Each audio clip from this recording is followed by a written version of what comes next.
YCP MP Mithun రెడ్డిని ఏ క్షణాన్నైనా arrest చేసే అవకాశం ఉన్నట్టుగా తెలుస్తోంది. ఇప్పటికే లుకౌట్ నోటీసులు అయితే జారీ చేశారు. ఎందుకంటే దేశంలోనే అతిపెద్ద మద్యం కుంభకోణంగా చెబుతున్న ఈ లిక్కర్ పాలసీ స్కామ్కి సంబంధించి ఏదైతే ఉందో మిథున్ రెడ్డి కీలక పాత్ర పోషించారు ఇందులో అనేది. ఈ నేపథ్యంలోనే లుకౌట్ నోటీసులు అయితే సిట్ జారీ చేసింది. ముందస్తు బెయిల్ కోసం ఆయన దాఖలు చేసుకున్న పిటిషన్ హైకోర్టు కొట్టేసింది. కొద్ది గంటల్లోనే సిట్ ఎలక్ట్ అయ్యింది. ఆయన దేశం విడిచి పారిపోకుండా అడ్డుకునే చర్యలకు ఉపక్రమించింది.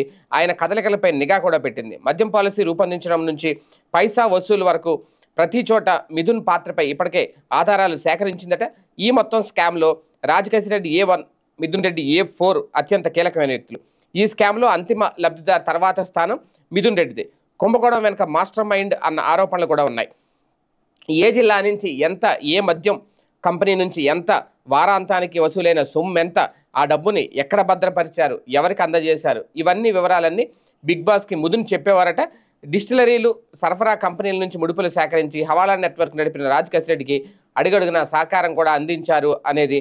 దోపిడీకి వీలుగా కీలక స్థానాల్లో అనుయాయులైన అధికారులు నియమించడంలో, సరఫరా ఆర్డర్ల జారీ విధానాన్ని ఆటోమేటిక్ నుంచి మాన్యువల్గా మార్చడంలో, ఒక్కో మద్యం కేసు నుంచి దాని ధర ఆధారంగా ఎంత వసూలు చేయాలో తుది నిర్ణయం మిథున్ రెడ్డిదేనని కూడా సిట్ గుర్తించింది. మొత్తానికి ఇప్పుడు మొన్న కూడా ఆయన మీద ఎవరు చెవిరెడ్డి భాస్కర్ రెడ్డి గారి మీద కూడా అలాగే లుకౌట్ నోటీసులు జారీ చేశారు. ఆయన కూడా ఎయిర్పోర్ట్లో అరెస్ట్ చేశారు. అలాగే అంతకుముందు రాజకేశ్ రెడ్డిని కూడా ఎయిర్పోర్ట్లోనే అరెస్ట్ చేశారు. రాజకేశ్ రెడ్డి మీద లుకౌట్ నోటీసులు ఉన్న చాలా రోజులు ఆయన దొరకలేదు, తప్పించుకుని తిరిగారు అనేది. ఇప్పుడు కూడా ఒక్కొక్కళ్ళు అంటే లుకౌట్ నోటీసులు జారీ చేశారంటే నెక్స్ట్ ఇంకా అరెస్టుకు రంగం సిద్ధమైంది అనేది. ఏ క్షణానైనా మిథున్ రెడ్డి అరెస్ట్ అయ్యే అవకాశం అయితే కనిపిస్తోంది.